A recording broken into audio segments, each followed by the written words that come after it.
بسم الله الرحمن الرحيم. السلام عليكم ورحمة الله تعالى وبركاته. دمان أمتي الصومالية هدا دين كوا كده هتلقى كون غلي هدا دين كوا دوا تلقى كون ربنا عندك السلام يا سلام دي السلام كسلام عليكم ورحمة الله تعالى وبركاته. halkan waxaan kaga hadlayaa dhacda ugu kooxeed qarankan jamhuuriyadda Soomaaliland iyo shacabkiisaba isla markaana kaf iyo qardara ahayd aan geed loogu kaban laguna qaxay mid kamid ah martiyadii la rabay in laga dhaadhiyo qarannimada Soomaaliland oo la yiraahdo dabacsan aragtida idaarada waxa ku saleysan tahay daliil ambaarayn aan ku tusho ugu ridayo dad iyagu ku nool Hargeysa iyo magaxumada u soo jiideen beelaha deegaanka Soomaaliland gudahooda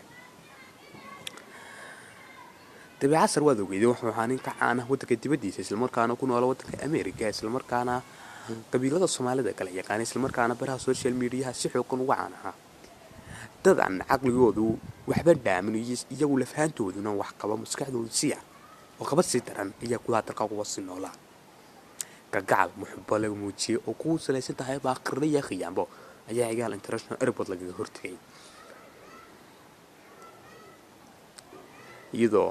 kadibna loo soo gudbiyay gudaha magaalada Hargeysa oo kamid ah herkii soo dhaweeyay Maxamed Yuusuf Baqaylo oo ah wariyada caafimaad ayaa dabacsan markuu door cisho ku sugnaa magaalada Hargeysa kana qayb kala xalimo saarka murashaxa doorashadii ka aan kurmistahay ku kuuleystay xaaraanta ahayd ee Soomaaliland Muuse Biixi waa ninka la yiraahdo ayaa dabacsan waxa la dhigay qorshe bileen ah in lagu jirto Hargeysa gudaheeda sharaf xumo ayuu soo jiitay sumcadda qarankan 27 sano hog madow ayaa isla maalinta lagu riday Soomaaliland waxay noqotay qaran Soomaaliland waxay noqotay dawlad qabiil leh qabiilkaas noqday jeegaanta wax loo yaqaan qaashambuurta waarsa iyo naaso hadaanu anagu dhalinyarada ama wiilasha da'da yar ee u dhashay waqooyiga Soomaaliland ama ayraahdo waqooyiga Soomaalida waxaanu si xun u cambaareynaa falkii arxantarada iyo aashan xumada ahayd aan looga caadeysan qabiilka Isaaqa ama qabiilada degan waqooyiga Soomaalida taasina waa mid aan anaga nimetelin kii wax u geystay dabacasarna muu ahayn mid u dhashay waqooyiga Soomaalida qof shisheeye ayuu ahaa oo anaga nawaba dhalanbe waxaanu daliilaynaa dushana ka cambaareynaa ninkii cidii wax u geystay in si degdeg ah sharciga lagu qaado tala sharciga loo jigsado talaba sharciga qasna la mariyo waxaanu uga digaynaa dad iyagu noocaas oo kala ah inaanay ku kicin falal noocaas oo kala ah oo dad martiya aanay waxba gaarsin walaalayaal Soomaaliyeed Hargeysa waa waddankiini waa dalkiini waa dadkiini dad balse wax ma qarata ah ayaa ku dhuftay dabacsan waxan oo waxba maxishooda ah waxba xiriisa ah waxba ka darisa ah ayaa dabacsan dhibtan u geystay anaguna waan ka xunay mar hadaan nahay dhalinyaradii u dhalatay waqooyiga Soomaalida ama si u taqaanay Isaaqa laakiin walaalayaal Soomaaliyeed isaga iskuma jiro shanta farood uma sinna wala kala sareeya Isaaqa gobta nasabkaana kuwa waxaan geystay maahe waa wixii loo talin jiray oo maanta iyagu talinaya ayaa waxaan geystay Soomaaliyeed ma kala maarano waa been waa malaawal waqooyiga dadka lagu qodoomiyay siyaasiyiinta hada jeer afafkooda ka yiraahdo waa waqooyiga Soomaaliland waa beenalayal ka dibin weeyaan Soomaali waa walaal waa muxubba waa qaqalimo lama kala maarmo ma kala maarane